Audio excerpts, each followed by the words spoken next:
নমস্কার প্রিয় দর্শক বন্ধুরা, আমি আপনাদের অ্যাডভাইসার ফ্রেন্ড অঙ্কন সর্বপ্রথম অ্যাস্ট্রো অ্যাডভাইজার চ্যানেলে আপনাদেরকে জানাই স্বাগত। আগামী 28শে আগস্ট অর্থাৎ রাখি পূর্ণিমার দিনকে কুম্ভ রাশির শতবিশা নক্ষত্রে আংশিক চন্দ্রগ্রহণ কিন্তু হতে চলেছে। যদিও এই চন্দ্রগ্রহণ ভারত থেকে দৃশ্যমান নয়, কেন তার কারণ দিনের বেলা কিন্তু এই চন্দ্রগ্রহণ হবে। আমি সময়টাও আপনাদেরকে প্রথমেই বলে রাখছি, সকাল 6:54 থেকে শুরু হবে গ্রহণ এবং গ্রহণটি শেষ হবে দুপুর 12:32 অর্থাৎ 32 PM। তাহলে সেই হিসাবে যদি আমরা বিষয়টাকে নিয়ে আলোচনায় আসি, এই গ্রহণের কোনো সূতককাল কিন্তু হচ্ছে না, অতএব সেরকমভাবে কোনো বাধা বা নিষেধ থাকছে না। কিন্তু যেহেতু কুম্ভ রাশি শতবিশা নক্ষত্রে গ্রহণটা হচ্ছে, তো প্রত্যেকটা রাশি সাপেক্ষে কুম্ভ রাশি কত নম্বর ঘরে হচ্ছে সেই ঘর রিলেটেড কিছু গুরুত্বপূর্ণ বিষয় আমরা এই সময়টাতে বা গুরুত্বপূর্ণ কাজ এই সময়টাতে আমাদের জন্য না করাই ভালো, বা সেই ঘর রিলেটেড কোনো গুরুত্বপূর্ণ সিদ্ধান্ত এই সময়টাতে না নেওয়াটাই ভালো। কোন সময়টা? 27শে আগস্ট থেকে 30শে আগস্ট পর্যন্ত সময়টা আমি আপনাদেরকে বলবো যে আপনাদের রাশি সাপেক্ষে আমি সেটা আপনাদেরকে আলোচনা করে শুনিয়ে দেবো। অবশ্যই আপনার মেষ থেকে মীন রাশি সাপেক্ষে কুম্ভ রাশি কত নম্বর ঘরে আসছে এবং সেই ঘর থেকে আমরা কি ইন্ডিকেশন পাই এবং সেই ঘর রিলেটেড সেই ইন্ডিকেশন দ্বারা আমরা কি কি বিষয়ের ওপর কিছুটা বলতে পারেন নিজেকে সংযত রেখে চলবো, সেই বিষয়টা নিয়ে আমাদের কিন্তু আলোচনা হবে। তো ভিডিও শুরু করবার পূর্বে আপনাদের কাছে একটাই অনুরোধ, আপনাদের যাদের আমার ভিডিও ভালো লাগছে তারা অবশ্যই চ্যানেলটিকে সাবস্ক্রাইব করতে পারেন এবং যারা আমার সাথে যোগাযোগ করতে চাইছেন স্ক্রিনে দেওয়া নাম্বারে হোয়াটসঅ্যাপ মেসেজের মাধ্যমে যোগাযোগ করতে পারেন। তো আসুন শুরু করা যাক।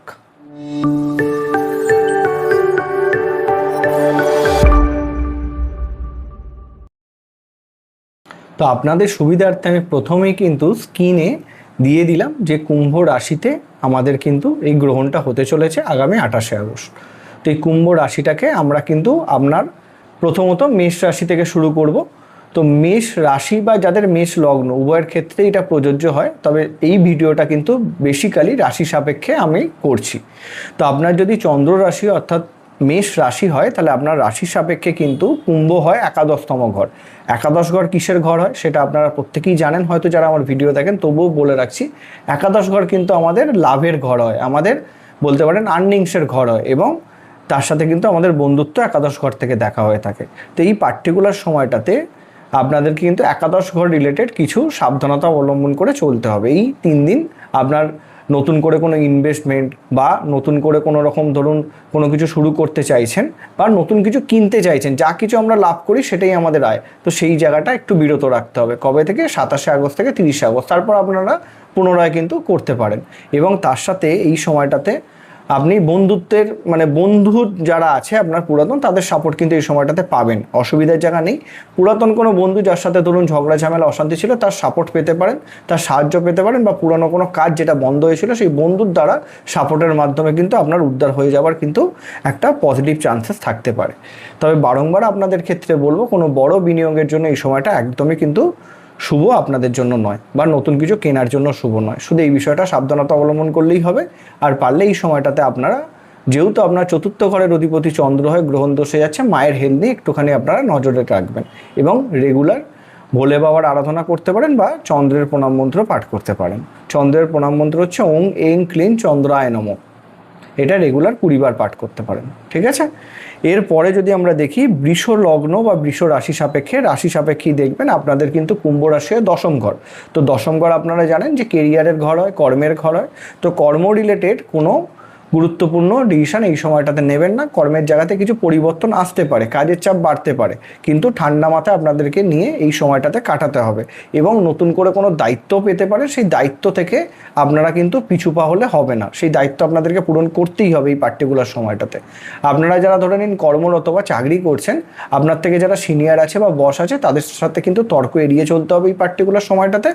এবং সব থেকে আগে যেটা উঠে আসবে, যেহেতু দশম ঘর আসছে, নিজের কাজের ওপর ফোকাসটা পূর্ণরূপে রাখুন। এই ফোকাস কিন্তু আপনাদেরকে ভবিষ্যতে সাপোর্ট দিতে সাহায্য করবে। নতুন করে যদি কোনো বিজনেস বা কর্ম শুরু করতে চান, এই সময়টাকে কাটিয়ে উঠে তারপরে করুন, তাহলেই আপনাদের জন্য বিষয়টা খুব একটা নেগেটিভ হবে না। তবে একটু পরিশ্রম কিন্তু অবশ্যই আপনাদের ক্ষেত্রেও বাড়তে চলেছে, আর এক্সট্রা ঘোরাঘুরিও কিন্তু এই সময়টাতে বাড়তে চলেছে। ঘুরলেন ফিরলেন পরিশ্রম করলেন কিন্তু সেই লেভেলে সাপোর্ট পেলেন না, এর অতিরিক্ত সেরকম কোনো ক্ষতির জায়গা দেখছি না। মিথুন রাশির ক্ষেত্রে যদি আমরা দেখি, কুম্ভ রাশি হচ্ছে আপনার নবম ঘর। তো নবম ঘর আমাদের ভাগ্যের ঘর হয়, আমাদের ধর্মের ঘর হয়, আমাদের পিতার ঘর হয়, তাহলে এবং তার সাথে কিন্তু উচ্চশিক্ষারও ঘর হয়। তো এই পার্টিকুলার সময়টাতে আপনারা যারা উচ্চশিক্ষার সাথে যুক্ত আছেন বা হায়ার স্টাডিজের সাথে যুক্ত আছেন, কোনো বড়সড় সিদ্ধান্ত নেওয়ার জন্য একদমই সঠিক সময় নয়, এটা প্রথমত মাথায় রাখুন।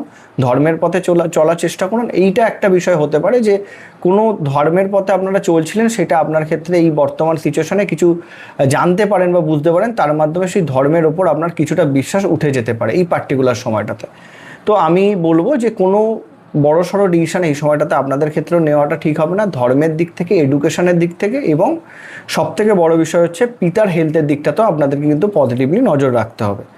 আর যে কোনো যদি কোনো কোথাও ঘুরতে যাওয়ার ইচ্ছা থাকে, যেহেতু ধরুন মিথুন রাশির অধিপতিও এখানে কিন্তু বর্তমানে কেতুযুক্ত হয়ে সিংহ রাশিতে গোচর করছে, তো গ্রহণের মধ্যে কিন্তু বুধ গ্রহ পড়ে যাচ্ছে। তো অতএব আমি বলবো সব কিছু জিনিসপত্র ঠিকঠাক নিয়েছেন কিনা দেখে যান, বা এই সময়টাতে পারলে একটু অ্যাভয়েড করে ঘুরতে যান। পরিষ্কার কথা, যদি দূরে কোথাও যাওয়ার বিষয় থাকে এই পার্টিকুলার সময়টাতে। আর নিজের কথাবার্তার মধ্যেও কিন্তু কিছুটা সংযম রাখতে হবে, যেহেতু বুধ এই সময়টাতে পীড়িত। হেলথ ওয়াইজ কিছুটা সমস্যার জায়গা আপনাদের ক্ষেত্রে আসতে পারে, এর অতিরিক্ত নেগেটিভ কিছু নয়। এবং আপনারা যদি পারেন এই সময়টাতে চন্দ্রদেবের প্রণাম মন্ত্র রেগুলার 20 বার করে পাঠ করতে পারেন 27 থেকে 30 আগস্ট অবধি। তারপরে যদি আমরা দেখি কর্কট রাশি, কর্কট রাশির সাপেক্ষে কিন্তু আপনাদের রাশির অধিপতি চন্দ্র সেই গ্রহণ দোষে যাচ্ছে, এবং আপনার কিন্তু অষ্টম স্থানে গ্রহণটা হচ্ছে। অষ্টম স্থান কিসের ঘর হয়? আমাদের আয়ুর ঘর হয়, আমাদের বাধার ঘর হয়, আকস্মিক পরিবর্তনের ঘর হয়। তো এই সময়টাতে আপনাদেরকে কি করতে হবে? একদম নিজেকে স্টেবল রাখতে হবে। একদম বলা যেতে পারে যারা ধরে নিন রিসার্চের সাথে যুক্ত আছেন, তন্ত্রবিদ্যার সাথে যুক্ত আছেন, জ্যোতিষবিদ্যার সাথে যুক্ত আছেন, তাদের ক্ষেত্রে বলবো সময়টা অবশ্যই খুব ভালো। সাধনা করার সাথে যারা যুক্ত আছেন তাদের জন্য সময়টা খুব ভালো। কিন্তু এই এত কিছুর মধ্যে আমি আপনাদেরকে বলতে চাইছি কিছু সাডেন পরিবর্তন আসতে পারে। সাডেন পরিবর্তন মানে কি? যেহেতু অষ্টম স্থানে হচ্ছে, কোনো চোটাঘাত লাগতে পারে, তার জন্য ধরুন কোনো ক্ষেত্রে আটকে গেলেন। তো সেই জায়গা থেকে আমি বলবো যে সাবধানে গাড়ি চালাতে হবে আপনাদেরকে, একটু রাস্তায় চোখখানা খোলা রেখে কিন্তু চলতে হবে। এই বিষয়টা মাথায় রাখতে পারলেই হবে। আর্থিক লেনদেন সেইভাবে করবেন না। মানসিক চাপ বা মেন্টাল দোটানা এই সময়টাতে আপনাদেরকে ভুগতে হতে পারে, যেহেতু আপনার রাশির অধিপতি শতভিষা নক্ষত্রের মধ্যে গ্রহণে যাচ্ছে। শতভিষা রাহুর নক্ষত্র হয়, এটাও আপনারা জানেন। তো সেই দিক থেকে যদি আমরা দেখি, রাহুর নক্ষত্রে যেহেতু গ্রহণটা হচ্ছে, কিছুটা আপনার ফ্রাস্ট্রেশন বৃদ্ধি পেতে পারে। এই বিষয়টা একটু মাথায় রেখে ডিসিশনের ক্ষেত্রে সব থেকে আগে উঠে আসবে আপনারা অবশ্যই শিব ঠাকুরের আরাধনা এবং তার সাথে চন্দ্রের প্রণাম মন্ত্র অবশ্যই রেগুলার পাঠ করবেন। পরিষ্কার? সিংহ রাশির সাপেক্ষে যদি আমরা বিষয়টাকে দেখি, সিংহ রাশির সপ্তম স্থান অর্থাৎ দাম্পত্য ঘর বা পার্টনারশিপের ঘরে কিন্তু এই গ্রহণটা হতে চলেছে। যারা বিশ্বাসের সাথে যুক্ত আছেন তারা এই সময়টাতে কিন্তু কোনো ভাইটাল ডিসিশন নেবেন না, প্রথম ব্যাপার। এবং কোনো রকম বড় বিনিয়োগও বিজনেসের ক্ষেত্রে করবেন না এই সমসাময়িক সময়টাতে, যেটা প্রথমেই বলেছি 27 থেকে 30 তারিখ অবধি। এবং যেহেতু ধরে নিন সপ্তম ঘর আমাদের বিবাহের ঘর হয়, তো সেই জায়গা থেকে বিবাহ বা প্রেম সম্পর্ক রিলেটেড আপনার পার্টনারের সাথে কিন্তু কিছু অংশে ভুল বোঝাবুঝি বা দূরত্ব তৈরি হতে পারে। ঠান্ডা মাথায় চলতে হবে আপনাদেরকে, তাকে ভালো করে বোঝাতে হবে। কোনো সমস্যা যদি আসে সেটাকে খুঁজে বার করে সেটা শর্ট আউট করতে হবে। অতিরিক্ত চেল্লামেল্লি করলে কিন্তু হবে না। লগ্নে বুধ এবং সূর্য এবং কেতু একসাথে আছে, আপনার মনে হবে আপনি সব কিছু লজিক্যালি করছেন, কিন্তু এই লজিকের ভালোবাসা, প্রেম সম্পর্ক আর লজিকের মধ্যে তফাৎ আছে। তো কখনোই ধরে নিন ভালোবাসা লজিক বোঝে না। তো অতএব এই সময়টাতে লজিক না লাগিয়ে একদম মন থেকে চলার চেষ্টা করুন, তাহলে সেক্ষেত্রে আপনারা বেরিয়ে আসতে পারবেন এই সমস্যা থেকে। আর যারা ধরে নিন পার্টনারশিপ বিজনেসের সাথে আছেন, কোনো রকম মানে ভাইটাল ডিসিশন নেবেন না, প্রথমেই বলেছি, এবং নতুন করে কোনো বিনিয়োগ করবেন না আপনার। পরিষ্কার? এরপরে যদি আমরা দেখি, এবং আরেকটা বিষয় বলে রাখি, নিজের পার্টনারের স্বাস্থ্যের দিকেও কিন্তু নজর রাখতে হবে এই পার্টিকুলার সময়টাতে। তার হেলথ কিছুটা ভোগাতে পারে আপনাদের ক্ষেত্রে। এবং তার পরবর্তীতে যদি দেখি, কন্যা রাশি সাপেক্ষে আপনাদের কিন্তু ষষ্ঠ স্থানে হচ্ছে, রোগ ঋণ রিপুর ঘরে হচ্ছে। তো ষষ্ঠ স্থানে এই গ্রহণ আপনাদের ভীষণ নেগেটিভ কিছু নয়, মিশ্র ফলাফল আপনারা পাবেন। যারা ধরে নিন একটা বিষয় বলা যেতে পারে গুপ্ত শত্রুতায় ভুগছেন, গুপ্ত শত্রুতা কিন্তু কাটবে, এটা আমি আপনাদেরকে বলে রাখছি। এবং যারা ধরে নিন আপনার কর্মক্ষেত্রে প্রতিদ্বন্দ্বী আছে বা পেছন থেকে আপনাকে সমস্যায় ফেলার চেষ্টা করে, তাদের থেকে কিন্তু আপনি এগিয়ে যাওয়ার একটা সুন্দর সুযোগ পেতে চলেছেন। তাদেরকে আপনারা হারিয়ে ফেলবার একটা সুযোগ পেয়েছেন। তো অবশ্যই এই জায়গাটা খারাপ আমি কোনো অংশে বলবো না, তবে শারীরিক দিক থেকে কিছুটা সমস্যার জায়গা আসতে পারে, যেহেতু রোগের ঘর, পেটের সমস্যা, লিভারের সমস্যা বা যাদের ব্যাক পেনের সমস্যা আছে তাদের ক্ষেত্রে কিছুটা সমস্যার জায়গা আসতে পারে। ঋণ নেওয়া বা ঋণ দেওয়ার ক্ষেত্রে এই সময়টা একদমই শুভ নয়, এই সময়টা মেনটেন করবেন। এর পরবর্তীতে গিয়ে আপনারা ঋণ নেওয়া বা দেওয়া করতে পারেন। এর অতিরিক্ত নেগেটিভ আমি বলবো না, তবে একটা বিষয় মাথায় রাখতে হবে যে আপনাদের ক্ষেত্রেও একটু মাথা ঠান্ডা রেখে চলতে হবে, যেহেতু বুধ আপনার বর্তমান সময়টাতে আপনার রাশির দ্বাদশে গোচর করছে, ব্যয়টাকেও আপনাদেরকে পজিটিভলি নিয়ন্ত্রণ করতে হবে। এর পরবর্তীতে যদি আমরা দেখি, তুলা রাশির সাপেক্ষে কিন্তু আপনাদের পঞ্চম স্থানে হচ্ছে। পঞ্চম স্থান আমাদের এডুকেশন, আমাদের প্রেম, আমাদের সন্তান সুখের ঘর হয়, তাহলে এবং তার সাথে সামাজিক পরিচিতিরও ঘর হয়। তো আপনাদের ক্ষেত্রে এই যোগটা নেগেটিভ পজিটিভ দুটো মিলিয়ে মিশিয়ে বলবো। পঞ্চম স্থানে গ্রহণ দোষ যেহেতু হচ্ছে, প্রেম সম্পর্কের মধ্যে কিছুটা টানাপোড়েন আসতে পারে, এবং যারা সন্তান ক্যারি করছেন তাদের জন্য আমি একটু সাবধানতা অবলম্বন করতে বলবো। মেনেই নিচ্ছি গ্রহণের কোনো সূতককাল নেই, সেইভাবে মেনটেন করতে আমি বলছি না, কিন্তু তবুও যারা তুলা রাশির মানুষ, যারা সন্তান ক্যারি করছেন তাদের ক্ষেত্রে একটু সাবধানতা অবলম্বন করতে হবে। এবং তার সাথে যাদের সন্তান আছে তাদের সাথে কিছুটা ভুল বোঝাবুঝির জায়গা আসতে পারে, তাদের হেলথ নিয়ে কিছুটা দুশ্চিন্তার জায়গা তৈরি হতে পারে। এর অতিরিক্ত নেগেটিভ আসবে আমি বলবো না। পড়াশোনার ক্ষেত্রে বা আপনার সন্তানের পড়াশোনার ক্ষেত্রে বা আপনিও যদি কোনো রকম এডুকেশনের সাথে যুক্ত থাকেন, সেখানে ফোকাস করতে কিছুটা প্রবলেম হবে, এই জায়গাটা উঠে আসতে পারে। এর অতিরিক্ত নেগেটিভ নয়। আপনাদের ক্ষেত্রে আমি বলে রাখছি, পেটের সমস্যা কিছু অংশ আপনারা ভুগতে পারেন, তো এই সময়টাতে চিন্তা ভাবনা করে মানে খাওয়া দাওয়াটা করবেন, বা জল, বাইরের জল খাবেন না, সেক্ষেত্রে সমস্যার জায়গা কিন্তু আসতে পারে। এই বিষয়টা মাথায় রাখলে হবে। আপনারাও কিন্তু কোনো বড় বিনিয়োগে এই সময়টাতে যাবেন না, আগামী 27 আগস্ট থেকে 30 আগস্ট পর্যন্ত। পরিষ্কার? আচ্ছা, তারপরে আমি বলবো যে বৃশ্চিক রাশির সাপেক্ষে আপনাদের কিন্তু চতুর্থ স্থানে হচ্ছে, সেটা গৃহসুখের ঘর হয়, মায়ের ঘর হয়, এবং সর্বোচ্চ রূপে আপনার গাড়ি বাড়ি সব কিছুরই ঘর হয়। তাহলে এটা খুব গুরুত্বপূর্ণ একটা বিষয়। আপনার রাশির হিসাব মতো চন্দ্র নবম ঘরের অধিপতি হয়ে চতুর্থ স্থানে, তো পারিবারিক বিষয় কিন্তু এই সময়টাতে আপনাদেরকে মনোযোগ দিতে হবে। কোনো রকম কোনো ঝামেলা অশান্তি যদি হয়, সেটা আপনারা যেহেতু ভিডিওটা দেখছেন, আপনারা কিন্তু খুব সহজে মিটিয়ে দেওয়ার চেষ্টা করবেন, না হলে কিন্তু সমস্যার জায়গা আসতে পারে। মায়ের স্বাস্থ্যের ক্ষেত্রে যত্ন নিতে হবে। কোনো সমস্যা বা অনেক দিনকার ধরুন ব্যথা বেদনা যেটার সমস্যা চলছিল, সেটা আবার পুনরায় কিন্তু আসতে পারে। বাড়ি, জমি, গাড়ি এই সংক্রান্ত যে কোনো গুরুত্বপূর্ণ ডিসিশন এই সময়টাতে নিলে হবে না, এই সময়টাতে এড়িয়ে গিয়ে তারপরে করুন। তাছাড়াও যদি কোনো এরকম কোনো জায়গা না থাকে যে করতেই হবে, তাহলে আপনারা 2-3বার সেই বিষয়টাকে পড়ে কাগজপত্র ঠিকঠাক রেখে তারপরেই কিন্তু করবেন, না হলে কিন্তু সমস্যার জায়গা আসতে পারে। মানসিকভাবেও আপনাদের কিছুটা অশান্ত এই সময়টাতে দেখা যেতে পারে। আমি বলবো ভীষণ ভয় পাবেন না, একটু নিজেকে মনে হবে যে নিজেকে একটু ম্যাচিওর করুন। যারা বৃশ্চিক রাশির মানুষ, আপনাদের মধ্যে এই ক্ষমতাটা আছে, সেই কারণেই ভগবান আপনাদেরকে সমস্যা দেয়, আমি এটা বারংবার বলে আসি। তো আপনাদের ক্ষেত্রে মানিয়ে নিতে পারলেই বলবো সময়টা কিন্তু খুব ভালো। আপনারাও কিন্তু চন্দ্রদেবের প্রণাম মন্ত্র এই সময়টাতে রেগুলার পাঠ করবেন, এবং শিব ঠাকুরেরও আরাধনা করতে পারেন, খুব ভালো কাজ পাবেন। ধনু রাশি সাপেক্ষে যদি আমরা দেখি, আপনার কিন্তু তৃতীয় স্থানে হচ্ছে এই গোচরটা। তৃতীয় স্থান আমাদের সাহস, পরাক্রম, পরিশ্রম এবং যোগাযোগের ঘর বা কমিউনিকেশনের ঘর হয়। তাহলে এই জায়গা থেকে আমরা পরিষ্কার করে বুঝতে পারছি যে দেখুন, গ্রহণ হচ্ছে শতবিশা নক্ষত্রে, চন্দ্র আপনার অষ্টম ঘরের অধিপতি তৃতীয়। এই সময়টাতে আপনার পরিশ্রম বাড়বে, পরাক্রম বাড়বে, কিন্তু সেই পরিশ্রম পরাক্রম করতে গিয়ে কোনো বড়সড় কারোর ক্ষতি করে বসবেন না। মাথা গরম হতে পারে, রাগ হতে পারে, এই সময়টাতে খুব ঠান্ডা মাথায় আপনাদেরকে চিন্তা ভাবনা করে ডিসিশন নিতে হবে, এটা একটা প্রথম বিষয় চলে আসছে। বুদ্ধিভ্রমতায় ভুগতে পারেন, যেহেতু বুধ কেতুযুক্ত হয়ে বসে আছে এবং আপনাদের রাশির অধিপতি অষ্টমে গোচর করছে। তো এই সময়টাতে আপনাদেরকে কি করতে হবে, একদম মাথাকে ঠান্ডা রেখে ডিসিশন নিতে হবে। ছোট ভাই বোনেদের সাথে কিছু সমস্যার জায়গা আসতে পারে, বাট এত কিছুর মধ্যে আমি বলবো এই ক্ষেত্রে সমস্যার জায়গাটা কী করে আসতে পারে। ধরুন ছোটো ভাই বোনদের সাথে কোথাও ঘোরাঘুরি করতে গেছেন, ঘোরাঘুরির যোগও আছে, সেক্ষেত্রে সমস্যার জায়গা সেখানে গিয়ে তৈরি হতে পারে, এই বিষয়টা মাথায় রাখতে হবে। এবং ছোটোখাটো ভ্রমণের জায়গা আসবে, সেটাকে আপনারা পজিটিভলি নিন, শুধু যাওয়ার আগে সব কিছু ঠিকঠাকভাবে গুছিয়ে নিয়েছেন কিনা সেটা দেখে নেবেন। আর যদি ধরুন গাড়ি বা বাইক নিয়ে যান, অবশ্যই একটা এক্সট্রা চাবি নিয়ে যান, এই সময়টাতে এই প্রবলেমটা কিন্তু আসতে পারে। চাবি খুঁজে পাচ্ছেন না, ব্যাগের মধ্যেই আছে, এরকম ধরনের সমস্যা কিন্তু আসতে পারে। এর অতিরিক্ত আপনাদেরকে ভয় পেতে বলবো না। মকর রাশির সাপেক্ষে কিন্তু আপনাদের দ্বিতীয় স্থানে হচ্ছে। দ্বিতীয় স্থান কি, আমাদের অর্থ, আমাদের পরিবার, আমাদের বাণী বা আমাদের কথা, তার সাথে সাথে কিন্তু অবশ্যই সেভিংসের ঘর, যেটা অর্থ প্রথমেই বললাম। তো সেই জায়গা থেকে আর্থিক বিষয়ে কিছু প্ল্যানিং এই সময়টাতে করবেন না, এটা মাথায় রাখতে পারেন। কোনো ইন্স্যুরেন্স করবেন প্ল্যানিং করেছেন, এই সময়টাতে অ্যাভয়েড করুন, এটা প্রথম ব্যাপার। দ্বিতীয় ব্যাপার হচ্ছে খুব পজিটিভলি আপনাকে চিন্তা ভাবনা করে কথাবার্তা বলতে হবে। আপনার কথাবার্তার মাধ্যমে মানুষ কিন্তু নিজেকে বলতে পারেন মানে আপনার কথাবার্তার মাধ্যমে কোনো মানুষ বা যে কোনো মানুষ, আপনার কাছের মানুষ, তারা কিন্তু কষ্ট পেতে পারে। এই বিষয়টা আপনাদেরকে মাথায় রাখতে হবে। রাগের মাথায় এমন কিছু বলে ফেলবেন তার সাথে কিন্তু সম্পর্ক বিচ্ছেদের জায়গা তৈরি হতে পারে। এই বিষয়টা মাথায় রাখতে হবে। এবং যারা ধরে নিন দাঁতের সমস্যা, যেহেতু চন্দ্র শতবিষা নক্ষত্রে শেলস্যের সমস্যা যাদের আছে, দাঁতের সমস্যা, কানের যন্ত্রণা, যেগুলো ঠান্ডা লাগার ক্ষেত্রে হয়, এই বিষয়গুলো তাদেরকে কিন্তু, যারা বিশেষত মকর রাশির মানুষ হয় তাদের ক্ষেত্রে ভোগাতে পারে। এই বিষয়টা মাথায় রেখে চলতে হবে। এই 4টা দিন আপনাদের ক্ষেত্রেও কিন্তু কোনো আর্থিক কোনো সংক্রান্ত কাজ না করাটাই ভালো। পরিষ্কার? আচ্ছা, কুম্ভ রাশি সাপেক্ষে কিন্তু আপনার রাশিতেই হচ্ছে, অর্থাৎ প্রথম ঘরে হচ্ছে।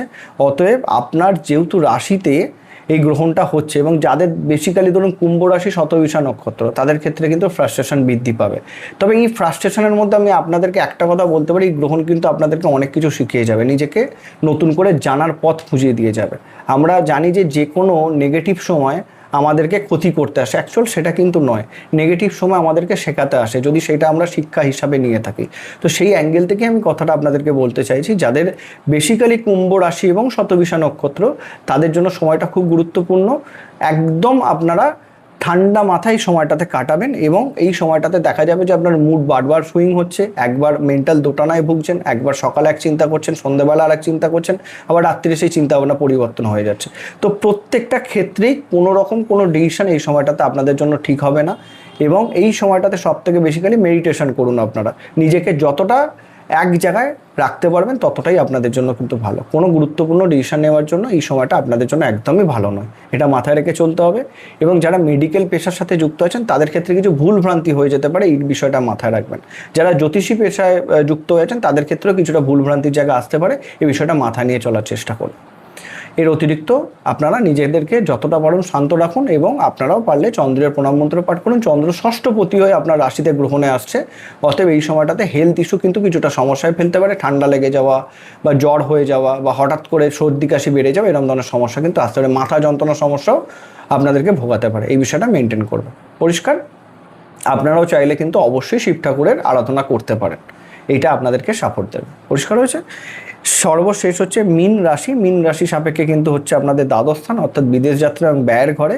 তো এই সময়টাতে অপ্রত্যাশিত আপনার ব্যয় হতে পারে, এটা খুব সাধারণভাবে বোঝা যেতে পারে। দেখুন, আমি সর্বদাই, প্রত্যেকে বলে দ্বাদশ ঘর হচ্ছে ব্যয়ের ঘর। ব্যয় মানে কি শুধু অর্থ? আমরা যা কিছু ব্যয় করি সেটাই কিন্তু ব্যয়।